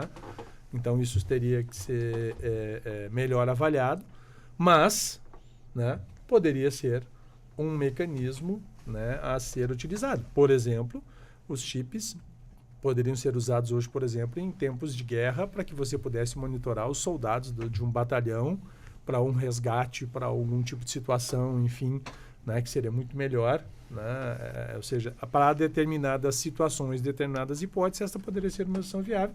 Então, isso sim eu penso que poderia ser uma evolução, com muita discussão, com muito debate no campo dos direitos humanos, sem dúvida, mas esse eu entendo que poderia ser um passo que poderia ser dado na evolução da tecnologia. Antes de ir para o doutor Tiago, o doutor Jefferson, o senhor queria complementar, por favor? Justamente sobre esse ponto. O que eu disse, eu acho que tem um ponto que caberia para que o seu ouvinte entendesse, eu chuto de volta a bola para o Rafael, tentar identificar ou definir o que é o cercamento eletrônico, ou esses conceitos que são muito próprios das tecnologias, o que é perímetro, que todos sabemos o que é o perímetro, no campo matemático, né? Ou da física, mas o que é, eu vou fazer o papel do Walter aqui como por favor, entrevistador e quero minha remuneração por isso. Pode deixar. Bom, o cercamento eletrônico, ele é o raio que esse usuário pode transitar. Então, vamos supor, ele hoje tem a obrigatoriedade de usar a tornozeleira e ficar na sua residência. Dentro da residência? Do seu pátio, no né? pátio, do seu endereço. Sim. Então, tu constrói no software, tu bota o endereço e o raio que ele pode usar. E né? tem precisão os equipamentos. Sim. No momento que ele sai, isso gera um alerta, né? Tanto para ele ser informado que ele está saindo, né? Quanto para o órgão que fiscaliza e saber que ele um dia saiu, monitora onde ele foi, outro dia saiu novamente, monitora aonde ele foi e aí toma suas devidas providências, né? Que, querendo ou não, é uma das ferramentas hoje mais válidas, né? O tornozelado poder trabalhar, né? Então vai depender da pena e o que o juiz definir aonde ele pode circular com a tornozeleira, né? E isso, Walter, agora trazendo um pouco do retrato fático, né? Porque aí a experiência do que a gente viveu e fez lá no Rio Grande do Sul, né? Esse dado, essa questão é importante para vários aspectos. Primeiro, né? O juiz estabelece para onde, em que locais, que rua, qual é o perímetro, enfim, que aquela pessoa pode se deslocar com o uso da tornozeleira. Esta é uma definição. A partir disso, o órgão, né, responsável pela fiscalização, lá no caso do Rio Grande do Sul, a SUSEP, acompanha para ver se ele está seguindo aquelas orientações ou aquelas condições estabelecidas pelo juiz. Se ele descumpre, ele pode, num primeiro descumprimento, apenas ser alertado, e aí ainda há uma discussão, aí o professor Tiago vai ter que voltar aqui para falar disso, né? Se ele descumprir reiteradas vezes, se ele poderia perder este benefício da liberdade monitorada. Mas tem um regulamento disciplinar que estabelece Hoje a norma não é clara com relação a isso, está muito no elemento do subjetivismo do magistrado. Por exemplo, no Rio Grande do Sul nós temos várias situações. Tem juízes que já no despacho inaugural da concessão da liberdade monitorada, ele já estabelece todas as condições, as premissas, se descumprir já pode tirar a tornozeleira e recolher de volta para o estabelecimento prisional. Tem outros que dizem, ninguém pode desfazer sem antes me informar, eu ouvir o Ministério Público, eu ouvir a Defensoria e eu decidir. Então, assim, não há hoje uma disciplina única para decidir sobre tudo isso, né? Então, é um aspecto extremamente importante e quanto mais preciso, quanto mais eficiente for o uso da tornozeleira e das tecnologias que vêm embarcadas, e o Street View, por exemplo, é algo que a gente usa no Rio Grande do Sul, né? Ou seja, eu consigo monitorar não só o percurso, a linha do percurso, mas também consigo, com o Street View acoplado hoje, abrir as câmeras do Street View e enxergar onde ele estava. Mais do que isso, Walter, hoje é possível, já no Rio Grande do Sul e talvez em outros estados também, nós temos o mapa de calor da criminalidade. Então, eu sei que determinados tipos de crimes estão acontecendo com maior incidência num determinado bairro, numa determinada rua. Vamos imaginar aqui na 208 Sul. Então, ali eu tenho um tipo de crime chamado furto de veículo. E eu tenho ali na 208 Sul um conjunto de pessoas com tornozeleiras que estão cumprindo pena por furto de veículos. Será que essas pessoas estão ali usando a tornozeleira e aumentando e contribuindo para a criminalidade? E aí vem de novo a questão do cercamento eletrônico, né? Das câmeras de vigilância para a gente poder fazer a integração desses serviços. Então, esse é um aspecto extremamente importante que a tecnologia embarcada com as soluções ao redor, né, que vão permitir que a gente possa fazer um trabalho melhor, inclusive verificando, né, se daqui a pessoa não voltou e está fazendo com que o crime naquele local volte a ser praticado. Vamos ir para doutor Tiago, já vou para o senhor, já vai pensando nessa pergunta, tudo isso que nós estamos conversando, porque o pessoal que está nos acompanhando, enfim, claro, né, nos acompanhando com muito interesse, distante dos presídios, de repente está pensando, essa discussão toda, e nós aqui que, né, vivemos dentro do que a lei preconiza, não cometemos deslizes. E para nós, essa discussão toda serve para quê? Mas antes de passar para o senhor a palavra, eu chego no Dr. Jefferson, quer dizer, amanhã o CNJ vai estar, portanto, aí com essa conferência internacional sobre monitoração eletrônica com os temas tecnologia, ética e garantia de direitos. É importante essa discussão acontecer, quer dizer, estamos antecipando um pouco do que será debatido neste evento, mas é importante que o público também, de alguma forma, de maneira ampliada, também se envolva nesse tipo de discussão, professor Jefferson. Eu acho que sim, Walter, e por uma razão muito simples. Todos nós estamos sujeitos à lei, né? Todos, presumivelmente, ou do ponto de vista formal, somos iguais. Então, tanto podemos ser sujeitos atingidos por esse tipo de medidas, como queremos, igualmente, que todos os que sejam, que sofram, ainda que não sejamos nós, obedeçam a certas regras e que essas regras sejam idênticas ou iguais. A discussão sobre a eticidade, a ética, é importantíssima também, seja do seu ponto de vista da moralidade, quer dizer, não se pode ultrapassar as regras, e o exemplo trazido pelo Mauro, que cada juiz estabelece a sua, porque ainda não há uma regra geral, um regulamento no estado do Rio Grande do Sul e provavelmente em outros, é ruim. Então, todos precisam estar sujeitos à mesma regra sempre. O aspecto que se acrescenta do uso da inteligência, eu acho que nós ainda precisamos evoluir. Primeiro, compreender exatamente o que é inteligência, dita inteligência artificial, essa capacidade dos sistemas, das máquinas, aprenderem a resolver problemas, né? Porque há riscos nisso também, e não se pode jamais cobrar ética ou moralidade de máquinas, né?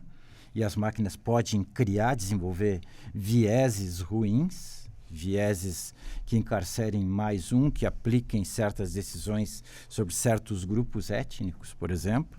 Há exemplos na literatura disso, de sistemas que foram ensinados a decidir, máquinas, e as máquinas começaram a aplicar, aprendendo com a leitura que elas fizeram de decisões anteriores, punindo mais certos grupos étnicos. Então, mas a moralidade, aspas, da máquina foi criada a partir de decisões humanas. Então, as máquinas nos imitam. Então, a discussão sobre ética eu acho positivíssima, boa, e seguramente o evento servirá a isso.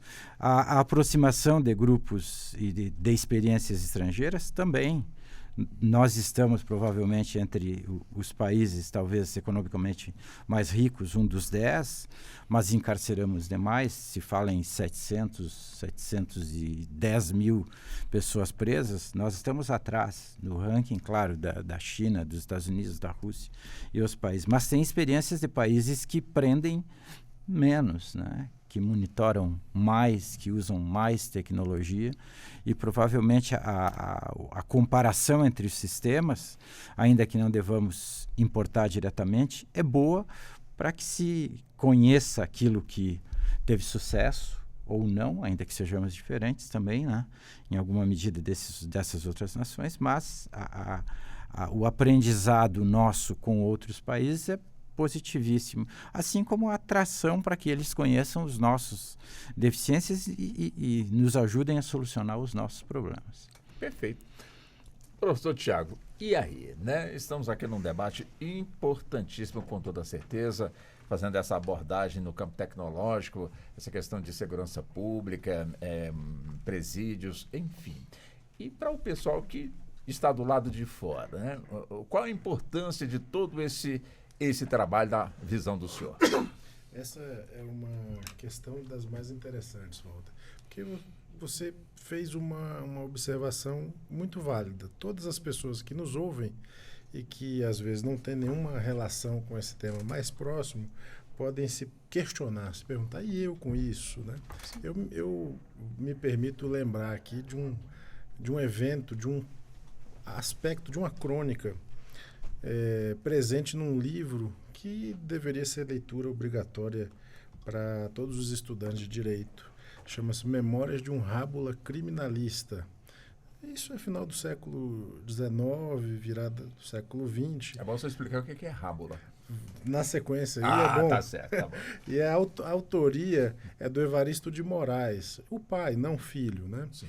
E, claro, ele era um rábula porque tinha uma forma de atuação não propriamente como advogado, mas ele foi um autodidata, aprendeu e se formou em direito com uma idade muito avançada e fazia as atividades ali como um advogado, e um dos melhores advogados, mas sem a mesma perspectiva, porque não havia tido uma formação inicial como todas as pessoas. Um rábula, então, é um advogado sem formação, isso para o senso comum de hoje. Para aquela época, o rábula recebia esse nome porque ele fazia atividades de advogado sem um registro próprio do advogado. Né? Não tinha formação acadêmica. Isso, e aí a gente discute aqui a questão do antigo Instituto dos Advogados, que depois vai dar origem à OAB, enfim, como um órgão de classe que controla os aspectos.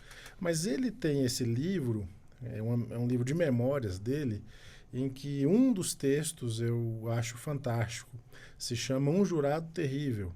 E, Walter, a narrativa é muito interessante porque ele era um advogado do Tribunal do Júri, muito vinculado, e as questões também sociais. E ele sempre fazia defesas no Tribunal do Júri, e um jurado especificamente, ao final do julgamento, sempre falava com ele: doutor Evaristo, nesta cadeira não se sentam inocentes. E ele fazia isso com o dedo indicador no olho direito e fazia sempre puxando a pálpebra para baixo, como quem dissesse: nunca um inocente vai se sentar ali. Mas a vida gira, e aquele jurado um dia precisou de defesa criminal e ele foi exatamente procurar o Evaristo. E o Evaristo lembrou a ele: está vendo? Na verdade, nós precisamos pensar que todas as pessoas um dia podem precisar de um advogado, tenham cometido ou não um fato. O advogado vai fazer a defesa e, eventualmente, se você não for bem defendido, não tiver uma boa representação, mesmo o inocente pode ser condenado. E a narrativa, por isso que eu fiz essa lembrança aqui, Walter, do jurado terrível, é porque quem esteja nos ouvindo agora, nesse momento, pode nunca pensar, mas pode um dia precisar discutir de forma concreta, e eu não desejo para ninguém, mas eventualmente pode ser acusado de um fato, pode se envolver num acidente de trânsito, que é o mais comum, né? Às vezes um acidente culposo, já, né, tautologicamente, dessa perspectiva, e com resultado morte ou com uma lesão corporal grave, e vai responder e vai eventualmente ter uma aplicação de um monitoramento eletrônico, né? Falando dessa forma. Ou pode simplesmente ser uma fatalidade, como uma qualquer que você, na vida em sociedade, acaba tendo que conviver com ela. Imagine que você está transitando e esbarra, estou dando um exemplo aqui muito comum, esbarra em alguém no metrô, e essa pessoa que você esbarrou no metrô, ela cai e eventualmente se vitima numa fatalidade. Então, claro, vai se discutir se houve intenção, se não houve, se houve dolo, se não houve. Se não houve dolo, a culpa, imprudência, negligência, imperícia, as discussões dos crimes que são apenados a título de culpa. E são vários, eu não quero entrar aqui nessa discussão, mas todos nós estamos em uma vida em sociedade que pode levar à sociedade do risco, como se diz, né? Então, esse jurado terrível do qual nos falava lá o grande Evaristo Pai, acaba sendo todos nós de uma certa maneira, se nós imaginarmos que não temos nada a ver com isso. Então, nós todos temos a ver com isso. Eu lembro, Walter, que nós tivemos uma discussão pretérita sobre as provas digitais, a neurociência, as provas de evidência neurocientífica, há pouco tempo, inclusive, né? Sim. E nós agora estamos falando de outra temática avançada. Você está muito além dessas temáticas, né? Trazendo à vanguarda, né? Como a gente costuma dizer, essas temáticas. Então, imagine que na perspectiva moderna que nós vivenciamos hoje, é preciso pensar. Eu disse lá atrás e eu repito hoje. Tem um sociólogo que eu gosto muito, e eu faço sempre a recomendação das reflexões, porque nós temos que trabalhar também com essa perspectiva, que é o Guerreiro Ramos. O livro principal dele chama-se Redução Sociológica. E era sempre uma preocupação metodológica da importação de ideias de conhecimento de outros países para o Brasil. Uma metodologia para que a gente se preocupe com a peculiaridade brasileira, ao invés de aplicar de forma a crítica, vamos chamar assim, né? Então, é uma preocupação que nós precisamos ter. Trazendo a experiência internacional para o Brasil, do monitoramento eletrônico ou de outros mecanismos, o que nós devemos ter em mente da perspectiva das nossas próprias peculiaridades?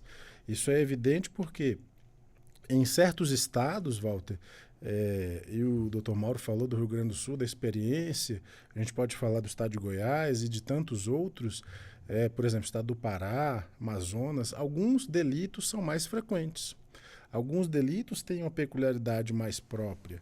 Por exemplo, delitos ambientais, outros delitos contra a vida, tráfico, enfim. Então é preciso pensar com relação a essas perspectivas chamadas de peculiaridades, se a gente vai adotar uma projeção de uniformização para todos os tratamentos, ou se a gente precisa de fato sentar e conversar sobre esses temas. E isso também envolve um certo regionalismo, porque as peculiaridades, o Dr. Mauro falava, né, sobre o mapa da violência, a perspectiva de diversos elementos que precisam ser tomados em conta. E aqui eu chamo a atenção porque os dados para nós todos devem ser relevantes. E como nós vamos lidar com isso, né? Eu penso da seguinte forma, Walter.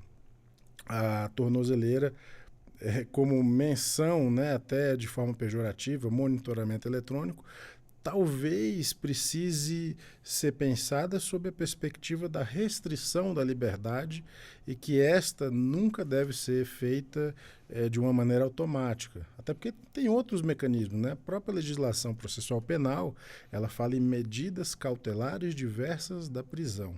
Então, nós temos, por exemplo, a prisão domiciliar, temos medidas de restrição a comparecimento a certos lugares, muitos casos famosos agora recentemente, Walter, que determinam que determinadas pessoas não acessem rede social ou deixem de fazer certas publicações nesse sentido, porque a prisão pode ser mais prejudicial. A tornozeleira, o monitoramento eletrônico também pode ser prejudicial. Então, se estabelece uma determinação de conduta. Obviamente, isso também precisa ficar claro para todos nós. É preciso uma discussão que padronize, mas ao paradoxo, padronizar sem que seja uma resposta prévia que sirva para todos os casos.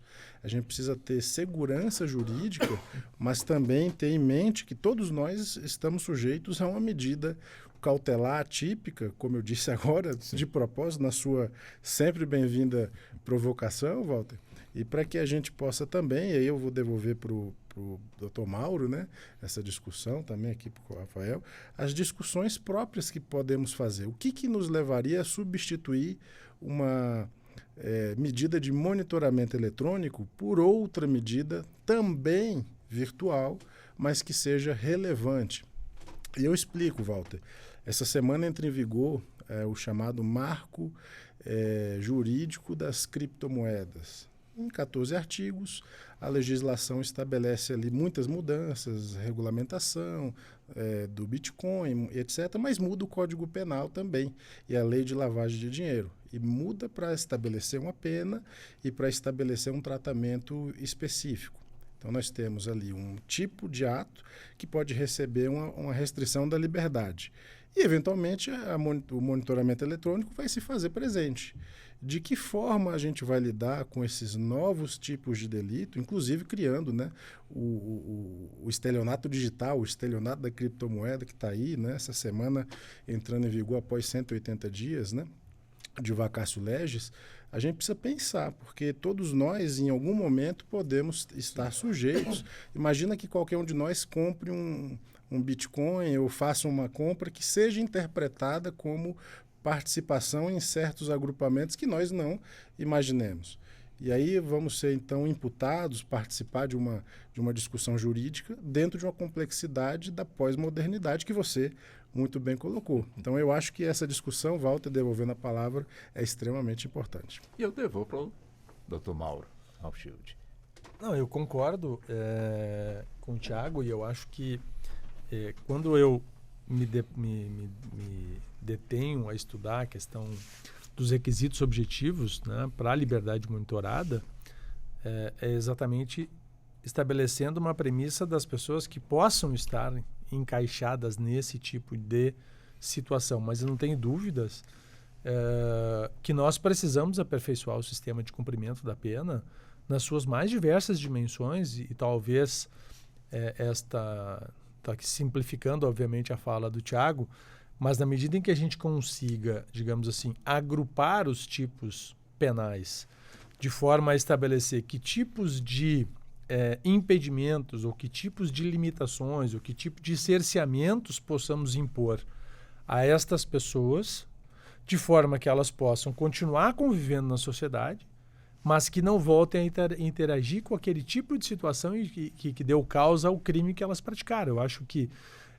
mas isso é um desafio, né, que nós temos que, assim como esse evento que o CNJ está organizando para fazer essa discussão, requer, né, e o professor Thiago, como professor da UNB, tem lá seus orientandos de mestrado e de doutorado, e os alunos da graduação também, que a gente estude sobre isso. Porque talvez esse seja o nosso grande desafio. Nós ainda estudamos muito pouco sobre isso, né? Nós temos uma lei de execução penal da década de 40, né, que com alguns arranjos, alguns ajustes, com regulamentações do CNJ, que há, inclusive, quem discuta a própria legalidade, se é que o CNJ teria atribuição ou teria competência legislativa para definir e estabelecer regras e condições para o monitoramento ou para progressões de regime. Obviamente que o CNJ faz isso à luz da perspectiva do princípio constitucional da dignidade da pessoa humana, né? Então ele diz, não, eu estou avançando aqui no plano infralegal, né? Legislativo infralegal, mas apoiado na Constituição Federal, mas tudo isso são discussões que requerem um esforço, um trabalho, uma dedicação de muitas pessoas, né? E também uma discussão perante a sociedade, porque tudo isso que o Thiago... Desculpe aqui, deixa eu... Fique à vontade, doutor Mauro. Tudo isso que o Thiago traz, na verdade, requer, como este tema específico aqui, uma discussão com a sociedade, porque, mal ou bem, não importa o crime, né? Seja o traficante, o homicida, o estuprador, quem pratica o feminicídio, quem pratica o estelionato, né? Sob a perspectiva da vítima, ou sobre as pessoas que são vítimas deste processo, ou as pessoas que estão no entorno de quem é vítima, sempre tem o ranço de que o seu dano é o dano maior, né? E à luz deste dano maior que essa pessoa sente, ele acha que não se possa fazer nenhum tipo de concessão para aquela pessoa, que ele precisa mesmo é que se aplique a lei e que se cumpra a lei. Esquece que cumprir a lei e aplicar a lei também é garantir a essas pessoas o retorno, né? Porque parece assim, às vezes, a sensação de que cumprir a lei é mandar alguém para dentro do presídio. Isso é cumprir a lei. Não, isso é cumprir a decisão judicial que determina que a pessoa seja recolhida do estabelecimento prisional. A partir daí, ela começa a cumprir a pena, e cumprindo a pena, ela vai adquirindo condições pelo comportamento, pelo transcurso do tempo, pela sua condição física e pessoal, a progressão, que pode ser a liberdade monitorada, prisão domiciliar, ou tantas outras, né, medidas típicas e atípicas que o professor Tiago destacou aqui, que possam ser aplicadas. Então, isso é realmente algo desafiador, e que a gente precisa espaços como este aqui para fazer a discussão com a sociedade, né, de mostrar para o público que nos ouve, e resgatando um pouco a fala do Jefferson, né, que já teve que nos deixar aqui por um outro compromisso, nunca perdendo a perspectiva que qualquer um de nós, hoje, sentado na cadeira, no sofá, na poltrona, na condição de espectador, podemos julgar os outros. Mas que amanhã, por uma circunstância da vida, dentre várias, bastante simples, que o Tiago trouxe aqui, tu passa a ser julgado. E eu me lembro, Tiago e Rafael, eu escrevi um artigo ainda no Caderno Discente, quando eu ainda estava no curso de Direito, lá na Rita dos Reis, em Canoas, no Rio Grande do Sul. Eu falava sobre a questão da excepcionalidade do artigo 3º, e aí a discussão que eu fazia lá, eu me lembro, a ministra Ellen Grace, salvo engano, era presidente do tribunal, e uma das discussões era a questão da suspensão dos direitos políticos por todo e qualquer crime. E aí eu fazia duas discussões nesse artigo. Um acidente de trânsito. Um motorista, um presidente do Supremo Tribunal Federal. É razoável, em determinadas circunstâncias, a suspensão dos direitos políticos? E segundo, os efeitos desta suspensão são prospectivos ou podem retornar? Ela poderia continuar ministra do Supremo Tribunal se não era titular de direitos políticos?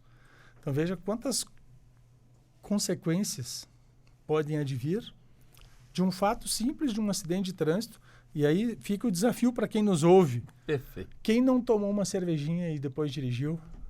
Quem nunca tomou uma tacinha de vinho e depois dirigiu? E que poderia ter causado uma situação, né, de um dano talvez incalculável. Não para quem praticou, mas para o outro lado.